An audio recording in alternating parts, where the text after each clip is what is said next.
Stomach के बाद आपका फूड मूव करेगा स्मॉल इंटेस्टाइन में। स्मॉल इंटेस्टाइन क्या है? लार्जेस्ट पार्ट है एलिमेंट्री कनाल का। एलिमेंट्री कनाल मीन्स लॉन्गेस्ट पाथ आपके माउथ से लेके आपके एनस तक, जब तक आपका फूड डाइजेस्ट नहीं होता, means beginning from mouth to anus, उस पूरे पाथ को बोलते हैं एलिमेंट्री कनाल। और इसका सबसे लार्जेस्ट पार्ट क्या है? Small intestine. ओके, तो आपके स्टमक में 3 तरह के गैस्ट्रिक जूस थे। एचसीएल, जिसने एसिडिक मीडियम प्रोवाइड किया फूड को, बोलस को, और बैक्टीरियाज को किल किया। सेकंड था म्यूकस, जिसने आपके स्टमक की लाइनिंग को बचाया एचसीएल से, क्योंकि वो एसिड है। थर्ड क्या है? पेप्सिन, जो एक एंजाइम है जो फूड को, प्रोटीन को ब्रेक डाउन करता है। जैसे आप मिल्क लेते हैं, उसमें प्रोटीन होता है। जिस भी फूड में प्रोटीन होगा उसको पेप्सिन क्या करेगा? ब्रेक डाउन करेगा, और वो क्या है? एंजाइम है। और स्टमक में आपका फूड क्या होगा? चर्न। चर्न के बाद वो सेमी सॉलिड पेस्ट में कन्वर्ट हो जाएगा। उसके बाद आपका फूड कहाँ जाएगा? स्मॉल इंटेस्टाइन में। स्मॉल इंटेस्टाइन, इसको स्मॉल बोलते हैं, बट एक्चुअल में ये रियल में स्मॉल नहीं होती।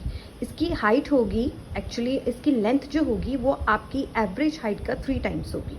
ओके, 20 to 22 फीट होता है अप्रॉक्सीमेटली इसकी लेंथ। तो इसको स्मॉल इंटेस्टाइन इसलिए बोलते हैं क्योंकि इसकी जो विड्थ है वो आपके मिडल फिंगर की विड्थ के इक्वल होती है। स्मॉल इंटेस्टाइन की जो विड्थ होती है वो आपकी मिडल फिंगर की विड्थ के क्या होती है? इक्वल होती है, इसलिए इसको स्मॉल इंटेस्टाइन बोला जाता है। तो आपके स्टमक से जो फूड है वो स्मॉल इंटेस्टाइन में जाएगा, और ये पार्शली डाइजेस्टेड है, अभी प्रॉपर डाइजेस्ट नहीं हुआ है, पार्शली है। ओके, तो स्टमक में जो था आपका फूड, उसे हम चाइम बोल रहे, बॉलस बोल रहे थे। मतलब मुंह से लेके स्टमक तक के फूड की जर्नी को बोलते हैं हम बॉलस। अब ये चला गया स्मॉल इंटेस्टाइन में, अब इसको बोलेंगे चाइम। ओके, तो ये जाएगा पाइलोरिक स्फिंक्टर मसल के थ्रू आपकी स्मॉल इंटेस्टाइन में, और बोलस चर्निंग और एचसीएल ऐड होने के बाद ये सेमी सॉलिड पेस्ट बन चुका है, जिसको बोलेंगे चाइम।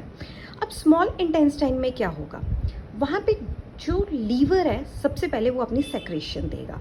स्मॉल इंटेस्टाइन के 3 पार्ट्स होते हैं। पहला, मतलब ऐसे मान लो कि आपकी ऐसे है, स्मॉल इंटेस्टाइन जो होती है वो आपकी होती है इस ढंग से, ऐसे एक के ऊपर ऐसे एक लेयर होती है, ऐसे ऐसे। तो ये जो फर्स्ट है सी पार्ट, जो आपका स्टमक के साथ कनेक्टेड है, इसको बोलते हैं ड्यूडेनम। ये स्टमक के साथ कनेक्ट होता है। जो सेंटर का पार्ट होता है उसको बोलते हैं जेजनम, जेजनम। और जो एंड पार्ट होता है उसको बोलते हैं हम इलियम। ये कनेक्टेड होता है लार्ज इंटेस्टाइन से, और इसका काम क्या है? आपके फूड में से जिंक और कैल्शियम को एब्जॉर्ब करना। ओके, तो स्मॉल इंटेस्टाइन में 2 तरह के जूस सेक्रेट होंगे। सबसे पहले जो पैनक्रियाज है वो अपना जूस सेक्रेट करे,